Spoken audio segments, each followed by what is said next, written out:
E como que a gente consegue entender justamente essa necessidade da linguagem de programação aqui nesse contexto de software, nesse contexto de programação, de programador, enfim? Como que a gente consegue entender por que um programador ele programa numa linguagem de programação, perdão?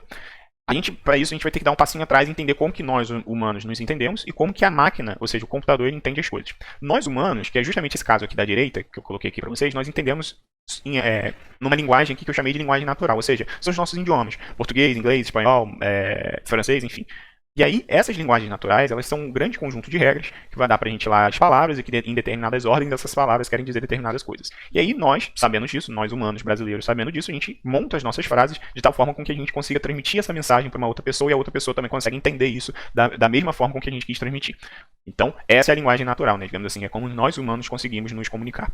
A máquina, para que a gente entenda a máquina, a gente vai precisar só dar um passo atrás.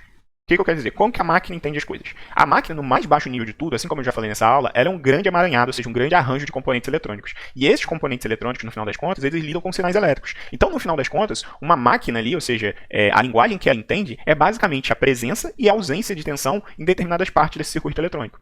Essa presença e essa ausência de tensão elétrica, né, nessas partes desse circuito, a gente interpreta, ou seja, a gente joga isso para uma unidade lógica. Sempre que há ausência de tensão numa determinada parte de um circuito elétrico, a gente interpreta isso como zero. E sempre que há presença de tensão numa determinada parte de um circuito elétrico lá desse computador, ou seja, desse hardware ali, seja da memória, de alguma coisa, a gente interpreta isso como 1. A presença de tensão é 1 e a ausência de tensão é 0.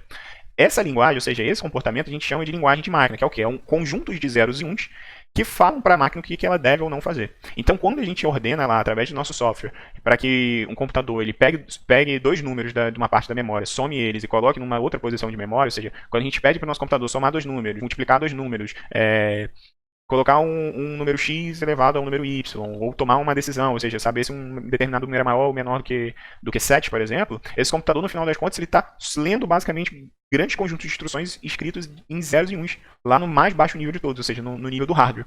Então, a linguagem natural é justamente o que a gente fala, e a linguagem de máquina é justamente o que a máquina fala. Nossa linguagem é o português, inglês e matemática, e a linguagem de máquina é esses zeros e uns que vão ser traduzidos nessas instruções para o computador fazer. Agora, note que a linguagem natural ela é muito distante da linguagem de máquina, de forma que se torna praticamente impossível um programador ele transformar a linguagem natural dele, ou seja, o que ele deseja fazer, por exemplo, um botão quadrado que ao clicar vá para o site do Google, ou seja, essa linguagem natural, essa ordem que eu estou dando aqui em linguagem natural, você traduzir isso para um código de máquina que está escrito de zeros e uns. Uma porque a linguagem natural para a máquina era uma linguagem extremamente ambígua, então esse próprio ato aqui, essa própria ordem que eu dei de criar um botão quadrado, que ao clicar nele ele vai direto para o Google, você tem 1 zilhão de formas de fazer isso, você tem 1 zilhão de ferramentas que te possibilitam fazer isso, que você pode fazer isso de maneiras completamente diferentes, então isso se torna muito aberto, muito ambíguo para a máquina. E outra que, por ter essa distância, o programador ele demoraria assim, tempos exorbitantes para que ele garantisse de que todas essas instruções que ele escreveu em zeros e uns, eles estão corretas para serem executadas na máquina, uma vez que essa linguagem de zeros e uns ela é muito pouco compreensível pelo homem. Ou seja, uma vez que você bate o olho nesses zeros e uns, você não consegue saber ali de cara o que está escrito ali naquele código, o que você precisa ou não fazer com isso.